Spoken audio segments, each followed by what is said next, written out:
Hi, everyone. Welcome to a Screencastify original webinar. We are so excited for you to join us today. I am with two of my lovely colleagues, which we will get to their introductions in just a moment. We do want to provide a quick context, though, and just say how thankful we are for you to join us for a little bit of your day today. The session today is going to really focus on how to consolidate tech and combat fatigue to drive the best learning outcomes. One of the things that we all know is that technology has a growing and really permanent presence in the classroom.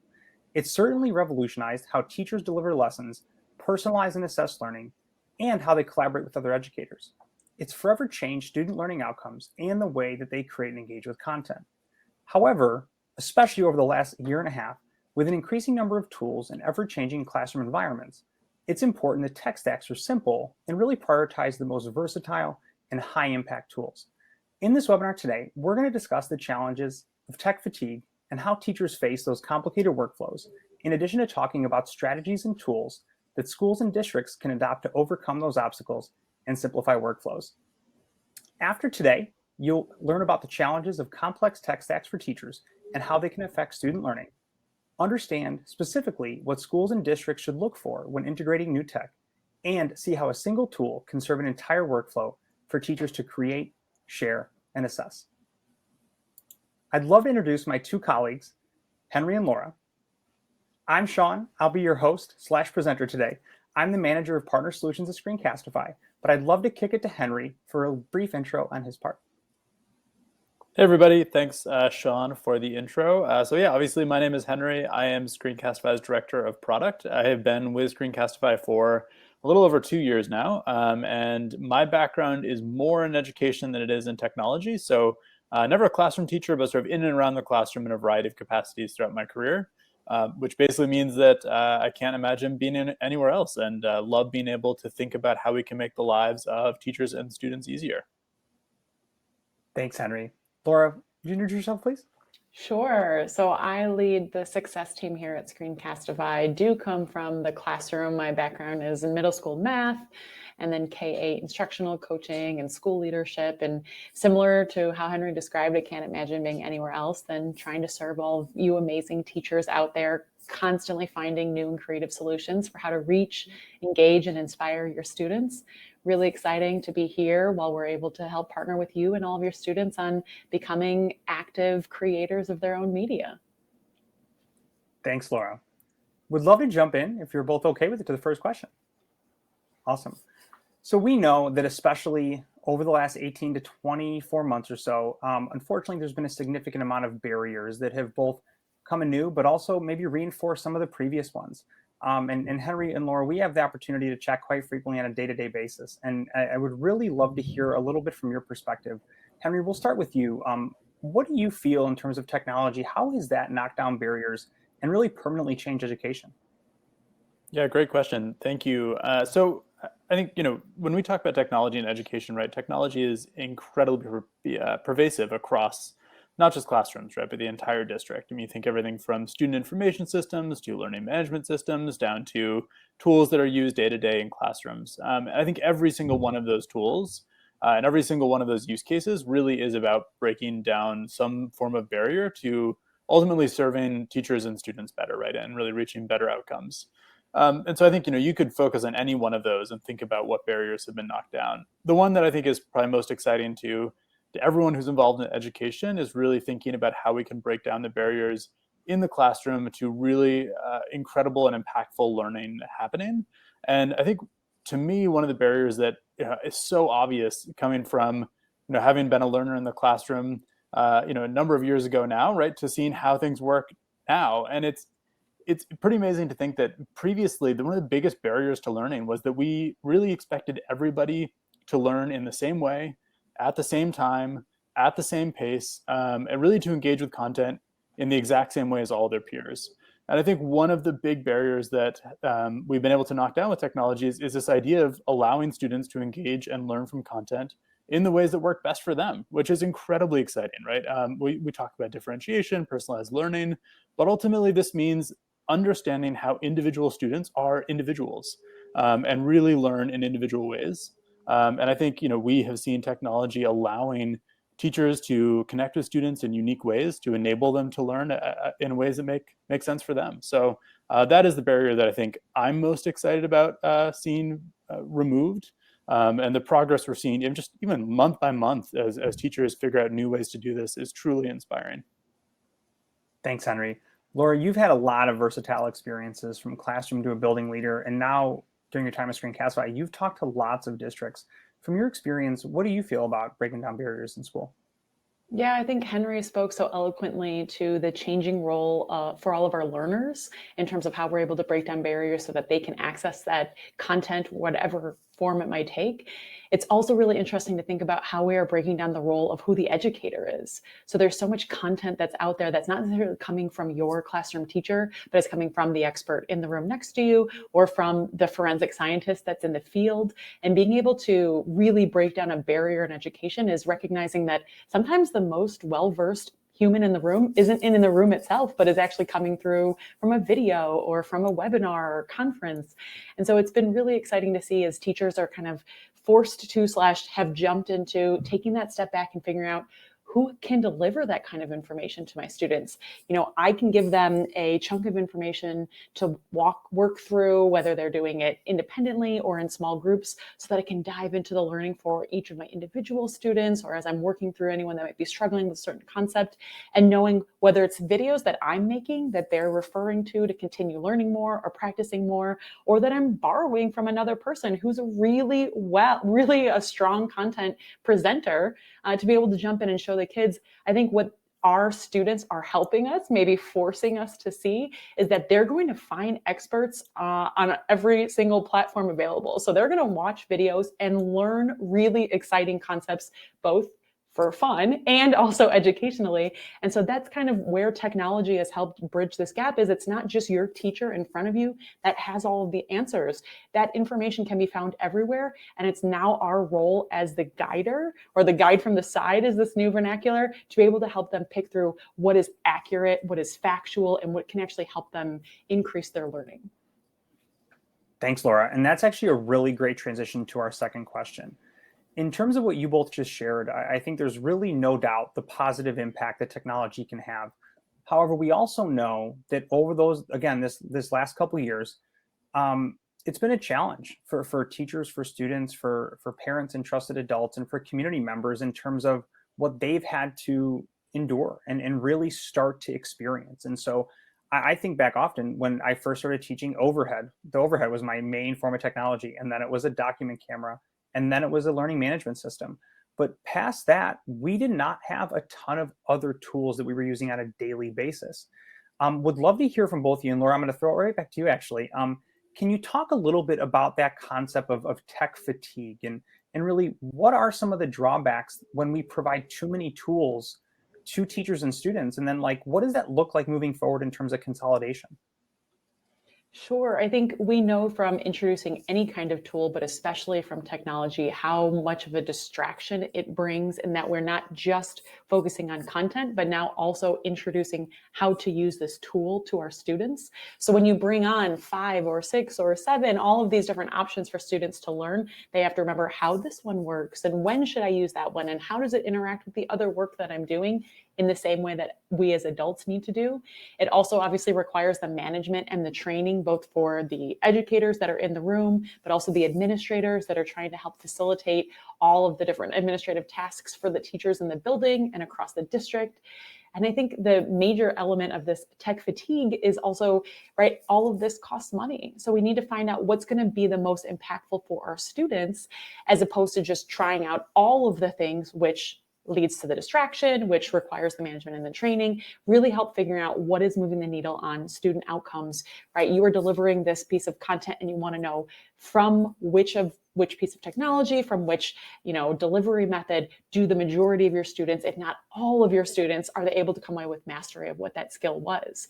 And so, that tech fatigue comes from, you want to be innovative, you want to try as many things as possible, and you're finding that you're constantly tracking through, like, was this effective? Did this work? Did it outweigh the cost that it took to train all of my students on how to use it, right? And then making sure that you find the ones that do work and continue moving that forward. It's the same way that everyone lesson plans, right? You try new things out constantly. The one that produces the most mastery for your big group of students, you continue using in the future, and then you add more, tools to your toolkit for the interventions for the students that didn't get it the first time around. And really, that's what we're seeing here is, as you're feeling that fatigue of trying so many new things, picking out the ones that have worked really well for you, and then knowing that you're going to use those again in the future.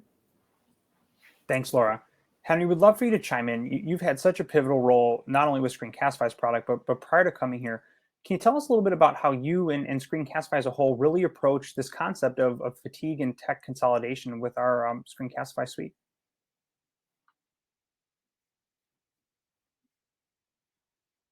That having this many tools has on learners. But the thing I'm focused on a lot in my role is how it impacts educators. And having not spent time in the classroom myself, one of the things that I am really aware of every day and honestly in awe of is remembering that teachers are honestly performing for the vast majority of their time they're paid for, which means that we sometimes take it for granted as people who work in in a business space where we can take some time out of our day to learn a new tool or figure out a new workflow.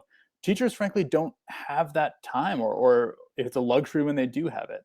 And so what I'm always aware of is that every time another tool is added, it's not just another tool, right? It's the time it takes to create an account, to remember where you put your account information, to remember how it figures into your workflow, right? Like to get your class set up using it, to get your content set up in it, right? And so it's not just another tool. It is honestly a significant burden to figure out where that fits into your workflow. And if I was a teacher confronted with that many options, I would honestly feel paralyzed, right? It would be, it's sort of like by adding too many, you end up in this position where you sort of limit adoption of any of the tools, because every time is like, well, is there a better tool I should be using? And then I don't know, I'm just going to go back to what I did before, right?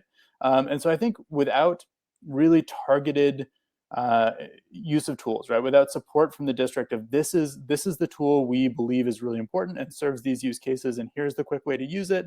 And we're not giving you 10 options, right? This is the one we really believe is best. I think without that, you really do risk teachers feeling overwhelmed, not having time to get the tools set up and learn how to use them efficiently. So to me, that's the real risk, right? Is that like it's almost oversaturation. And then sort of leading to actually not getting the most out of these tools because you can't invest that much time in all of them. So that's what I think about the most is, what are the impacts to the learning that happens in the classroom when there aren't really clear tools that sort of serve the majority of use cases, and how do we really make that as simple as possible? So that's the big thing that I think about when we see this just number of tools that are now being introduced to teachers, and sort of the consolidation that is starting to happen. Thanks, Henry. And both of you just did such a really wonderful job of speaking to the challenges that present from the learner and creator or educator standpoint. And with that idea of there being multiple tools that have in a way like saturated the daily workflow and really made it in some cases like such an obstacle and a challenge to approach certain things, the three of us have talked a lot about consolidation. And we know that we have heard from many districts that there is just too many things, as you both just spoke to, that people need to now go to and access, that it becomes overwhelming.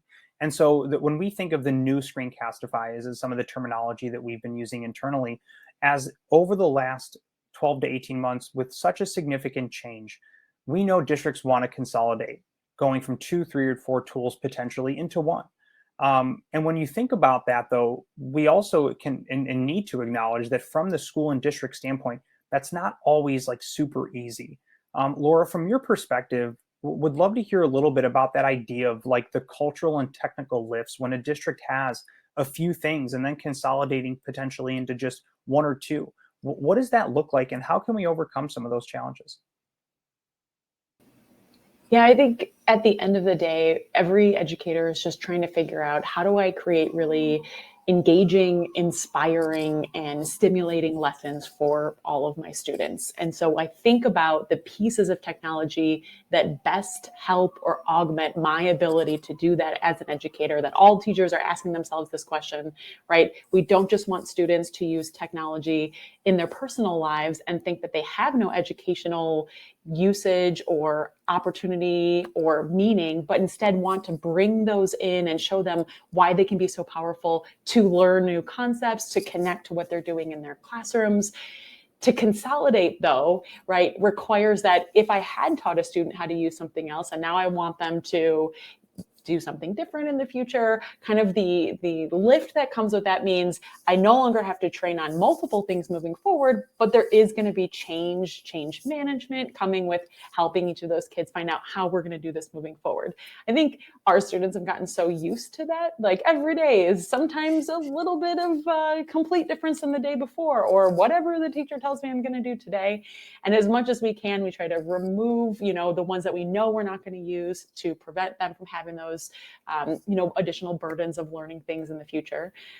But specifically, once we start consolidating down, we find those tools that are really impactful. What you're going to see is, the student excitement over being able to use something that makes them feel really successful, right? That's why we're all here. We want to see those aha moments. We want to multiply them. We want to exponentially grow them. So every kid walks away and it's like, I did it. I learned this, right? We want them to go like, Miss Litton, I figured this out. That's why we do this. And so in consolidating, constantly being really introspective in looking at the data and analyzing what is working and what is not working, bringing together and then finding the best path forward for all of our kids, we're able to help them find those more and more often and take that away and then use that in new spaces. So if it is like a cell phone, they're recognizing what it was about using that piece of technology that helped them in the future. If it was making a video, and they recognize that it made them be really reflective on what they learned, then even without us in the future, they take that moment to stop and reflect and perhaps capture their learning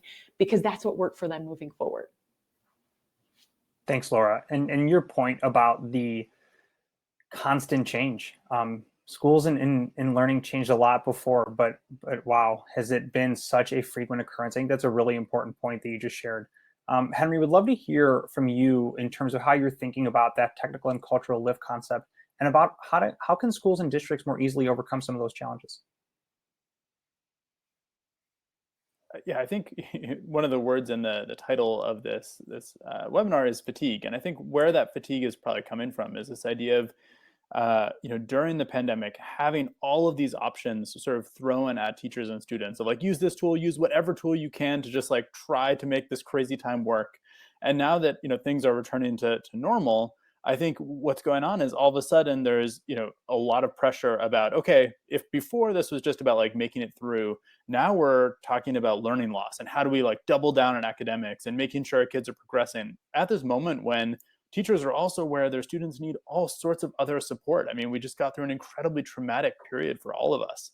And so I think part of what's probably going on is, as consolidation is happening, right? And as districts are saying, okay, we're not using this tool anymore, for every tool, it works well for some teacher, right? And that teacher is probably going, what? Like, I just invested so much time in that thing and my students love it and it helped me connect with my students. And now you're telling me I can't use this thing?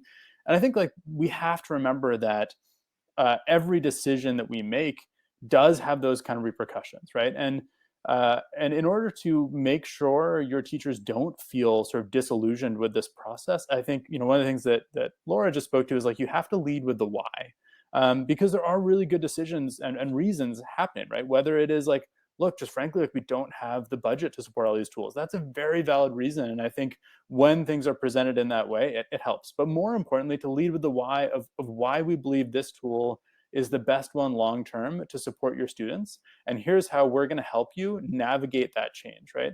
These are sort of like basic change management ideas, but I think because so much is happening right now and everything is so dynamic and there's so many pressures, I think some of these steps are getting missed. That's certainly what I hear when I talk to teachers and district leaders.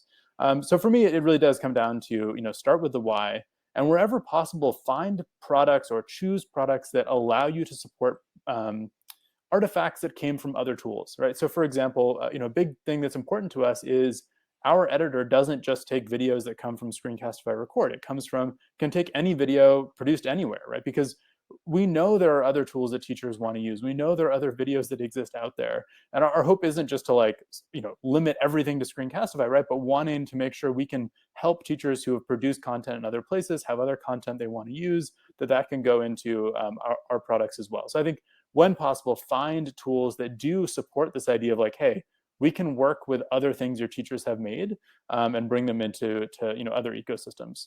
So those are some of the ways that I approach that conversation, but it's certainly difficult. It's a really challenging time. Thanks, Henry. And you're both making these transitions far too easy on me. So I appreciate that. And that really is another good segue into our next question, in that you both just so clearly stated over the last 2 school years what did happen and what needed to happen. And that was a true survival mode, in that if it was going to help teachers reach students or help students access their learning, schools and districts really were flexible in such a positive way to meet the needs of everybody involved. What's happening now is that as things come back into most schools and districts going back to an in-person learning format, districts are taking that necessary step of evaluating and reevaluating their technology, both from an existing standpoint, but also looking to what new technology they need for their teachers and students. Henry, I'm going to come back to you. And when you think about that idea, what should school and districts really look for when they're integrating new technology into their schools? Again, is the importance of understanding what a tool does for actual learners, right? And for the actual learning that happens. And so, obviously that is like the most important, right? Don't choose a tool just because it's the cheapest, or don't choose a tool just because it has like the most buttons that somebody can click, right? Like, choose a tool because it is the tool that is best going to support the learning outcomes that you want to see with your learners, right? But in addition to that, I think one thing that we talk about a lot is simplicity and ease of use. And the reason for that is going back to what I said about the lack of time, right? I think it's critical that tools that we choose for the classroom don't require lots of time to learn how to use, that they fit into existing workflows, that they don't require teachers and students to reinvent the way their classroom works overnight, right? And so that is something that we talk about all the time. It's something as simple as just like, how many clicks does it take to go from your starting point to your endpoint, right? Because every one of those clicks has time that it takes to do, and it takes mental power to sit down and figure out, okay, what do I need to do at this point? What do I need to do at this point? And when teachers are obviously pulled in so many different directions right now and have so many things they're thinking about, trying to force use of tools that don't make that process smooth, intuitive, that can be a real challenge. So my advice is always to look at, start with the learning. What do we want to see happen in the classrooms? Then look for tools that make that intuitive, easy, and fit into the workflows that already exist. Because that means more and more teachers are going to adopt it. More and more students are going to use it. And ultimately, you're going to then get to the outcomes that you want sooner and with more efficiency than otherwise. Thanks, Henry. Laura, would love to hear from you in terms of you and your team talk to schools and district leaders every day. What are you hearing and what are you thinking in terms of what districts need to be taking a look at when they're thinking about new technology? To the efficacy element that's definitely on the front and center mind of every school district leader right now as they're looking at and consolidating tools and choosing the right ones moving forward, as well as the ease of use for all of their teachers, all of their students. And I would say that the third tenet here is really flexibility. So they're not trying to box their teachers in and say that they have to teach in a certain method. In fact, they're praising the personalization and the customization that each teacher brings so that they can reach all of their students. So tools and technology that needs to be in place for all of these learners and all of these educators has to be extremely flexible, adaptable to the methods that the teacher wants to put in place and to what the students can and are able to showcase, right? So in a case like Screencastify, you need to make sure that you're not trying to force teachers to make certain kinds of instructional videos, but that you give them the opportunity to be able to create content that is best going to serve their students. That might be a direct instruction lesson. It might be a piece of feedback. It might be instruction for a small group. It might be a reach out to the parent to talk about what that student or child that they have in classroom is doing. And it's turning around and giving the kids the opportunity to showcase anything that they are mastering as well, which means not only like foreign language or ELA, or can they play the tuba, right? But are they able to collaborate with their peers? And are they improving from the original brainstorm to the final product? So really what these school districts and schools are looking for in any kind of upcoming technology purchases, or as they're thinking about what tools are going to be the most effective, absolutely efficacy, absolutely ease of use, but also that flexibility. Can we put it in place in any classroom? Because that is going to make it more effective across the whole district or whole school. And we're not just buying it for a certain grade level or a certain group of educators. Thanks, Laura. And you, once again, both hit on some of those similar trends of flexibility and what that means. And I couldn't help but think, when I first started teaching blended learning, like traditional blended learning in 2014, there was a certain association of what that did or didn't mean in terms of, if I wasn't physically seeing my students every day, what did that mean when they were not physically in my classroom? And to a certain degree, I think that what we've seen over the last 2 school years is that Screencastify, whether there was an association as quote, just a remote learning tool, and that whole idea of where video fits in the bigger picture of the educational ecosystem, knowing that we had teachers that didn't see their students for a long time. We know how important, and the three of us especially, oftentimes talk about using Screencastify to maintain that student-teacher relationship. But we also realize that the rubber band snapped back a little bit in terms of teachers really wanting to value and be present in the moment with their students in a face-to-face environment.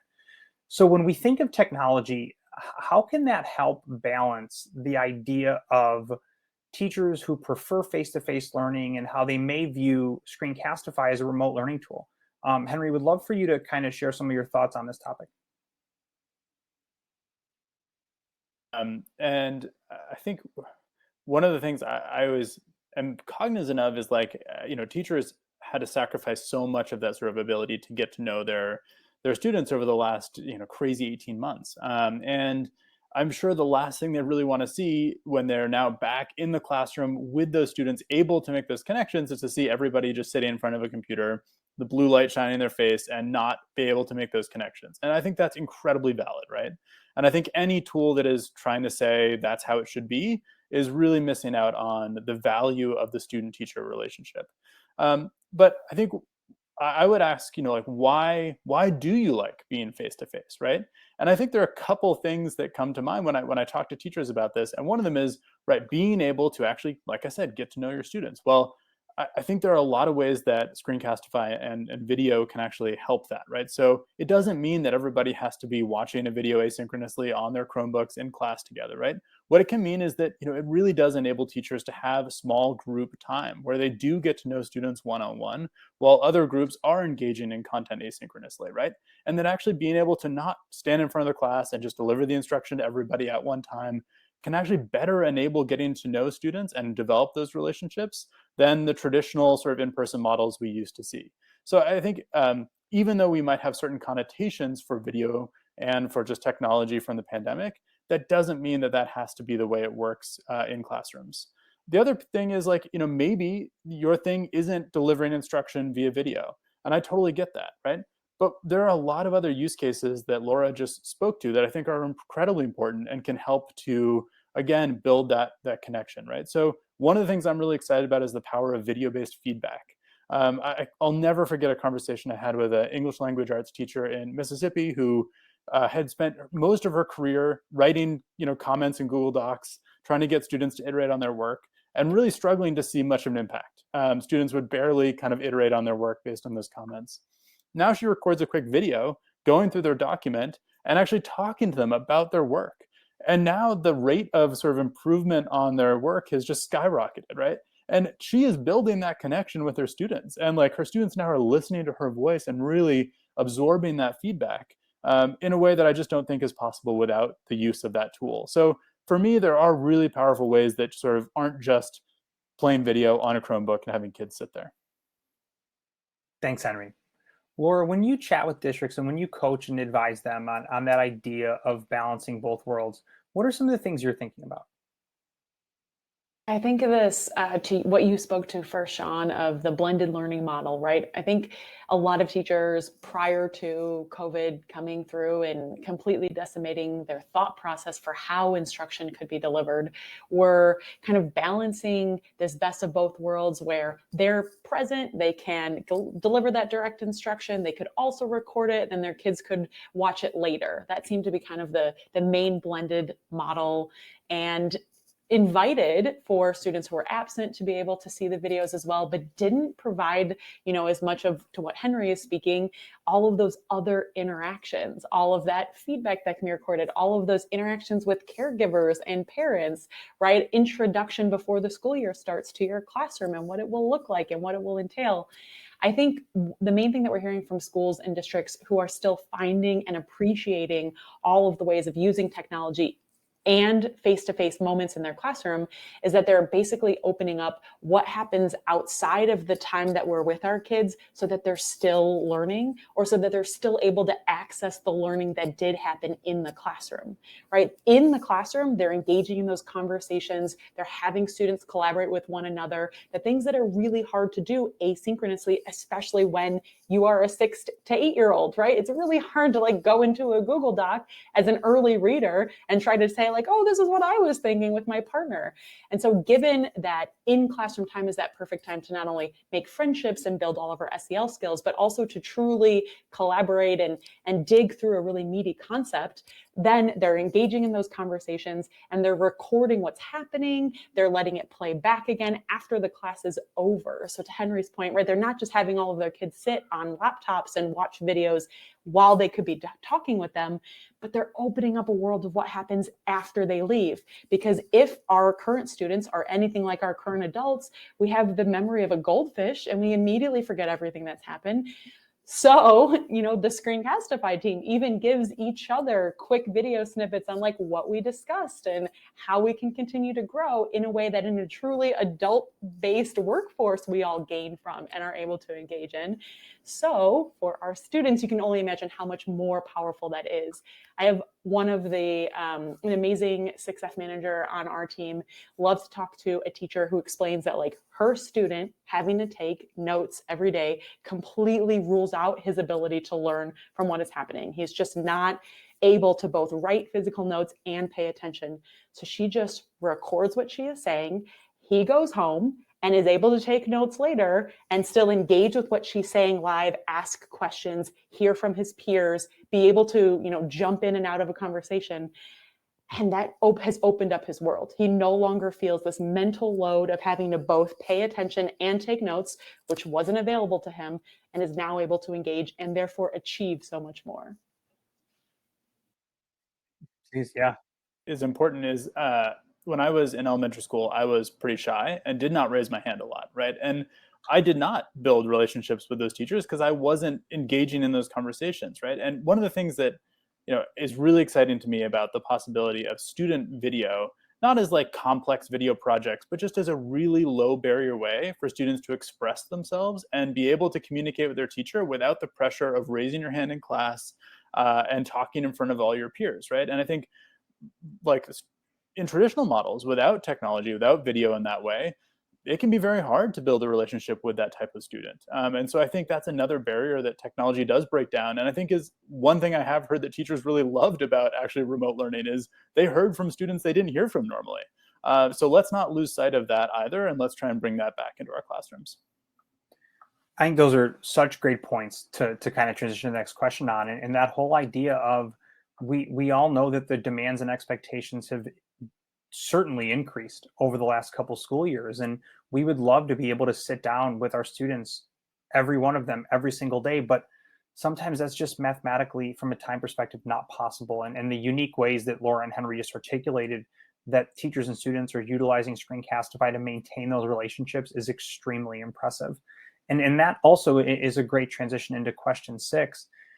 When we talk to different folks using Screencastify, both from a creator and a consumer and how it fits into different school learning components, there are 2 primary or main personas or groups of users. And they fall sometimes into instructional video creators, those that are making content for the students in an instructional video format.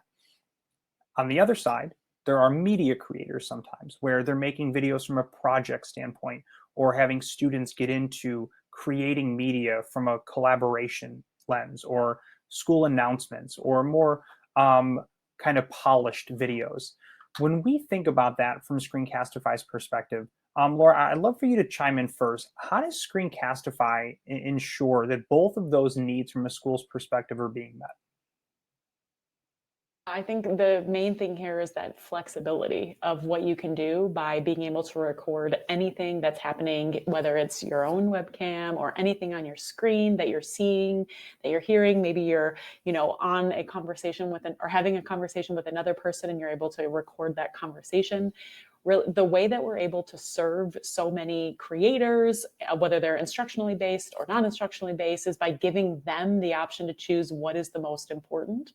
And Henry spoke to this earlier. When you want to make sure that you're capturing the most important parts of any given video, it also means bringing in videos and then pulling out the pieces that are going to be the most important moving forward. So editing any, media that has been created, whether it was you or someone else that created it, so that the person that you are sending it to, the audience, the full group of people that are now engaging with the content that you have edited, are able to glean something, whether it is a piece of content or what the latest announcements are around the school or around the district. Maybe it's, a little bit of both. But I think one of the things that is just amazing about providing this flexibility is Screencastify is truly saying that educators and administrators and all of the adults and students are the best learners and conveyors of information. And all Screencastify is able to do then is be a tool that helps them convey that information. Thanks, Laura. Henry, we'd love for you to chime in. And in many ways, you've led Screencastify's ability for both of those needs to be met.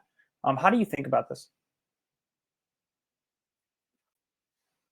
Not about trying to think of them as two different entire use cases, right? It's really about trying to figure out, a good instructional video should be relatively polished, not crazy, right? But it should be engaging and it should be fun for learners to watch. Otherwise, it won't be as effective, right?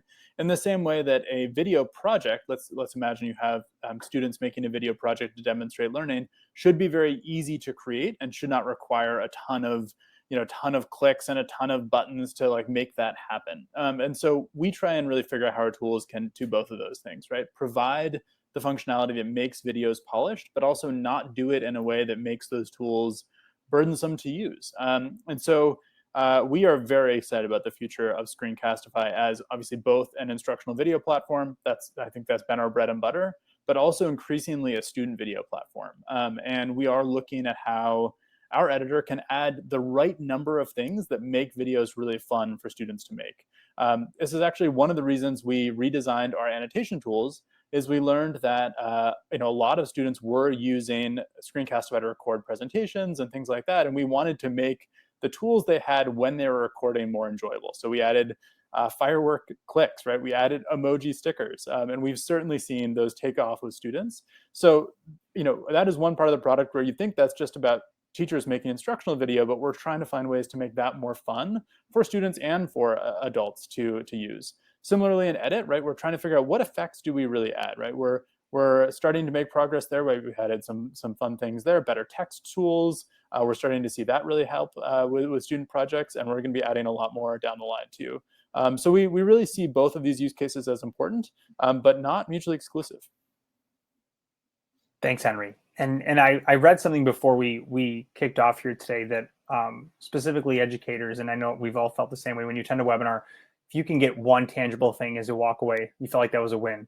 Well, first, kudos to both of you. I think you've given viewers far more than just one. But if we were to associate a question with the title of this webinar, I think this is probably the one that most closely fits that. And so thinking about the new Screencastify that launched in September, Henry, I'm going to have you kick us off in a second, but can you talk like really specifically in a sense of thinking about the workflow? How can Screencastify simplify the process for students and teachers? Thought about for the last year, honestly. And to be honest, right, I think much of our company's history has been really about video creation, right? We have obviously have our sort of flagship Chrome extension for recording videos. We have our editor designed to polish those videos. We have Submit, which is designed for students to create videos and submit them back to teachers.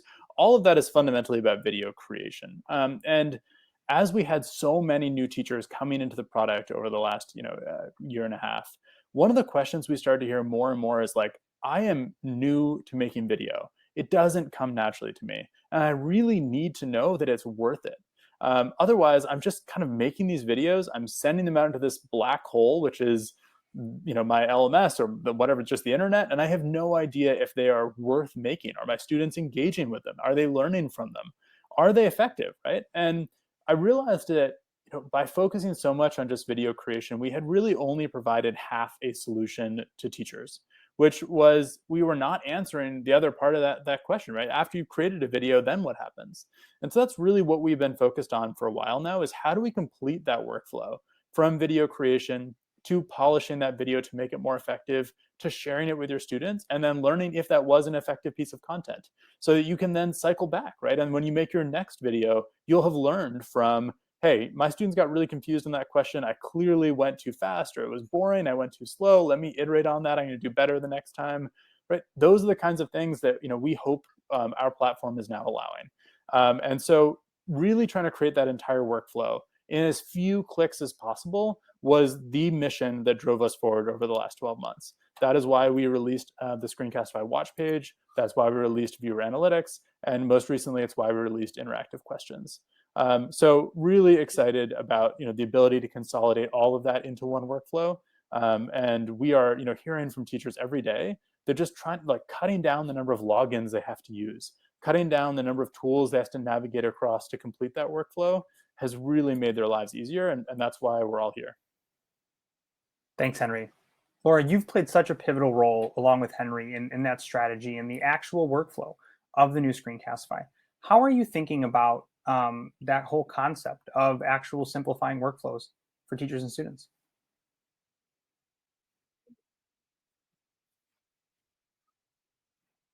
One piece of content. I want to assess whether or not students have been successful in seeing, engaging, and mastering the content that's presented within that video of some sort. And then I want to be able to instantly, interact with what happened. So I have the analytics on how they did, and now I make a new game plan for tomorrow. So if I'm using this as an exit slip, I see exactly what happened, maybe even between my first class of the day and my second class of the day. For all my middle school and high school teachers that know they're about to teach the same content again, they're like, oh, didn't hit it enough, need to change something out before period 2. We also are seeing, as teachers are able to say like, oh, I could be using videos for more instructional purposes because we're able to bring this workflow together, creating and then engaging our students in it, sharing it with them and assessing them on it. They're like, oh, I have been using video traditionally in more like SEL, getting to know you, hearing how you're feeling, weekly check-ins, all very valid use cases. Now they're also able to see how they can put it into place for all of their content areas. So they're checking to see, like, are students able to combine like terms from this 4-minute quick walkthrough on how this works? Or at the last question on that video, are they still really confused and does it require more from me?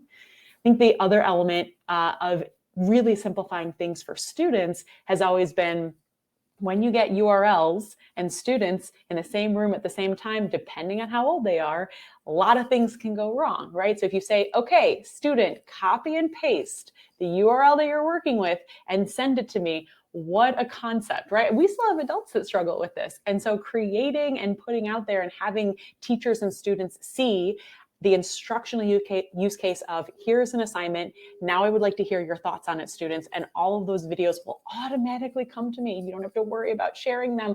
You can just hit submit, just hit the big blue button. We hear this all the time from like our ECE teachers. Just hit the big blue button and you're good to go.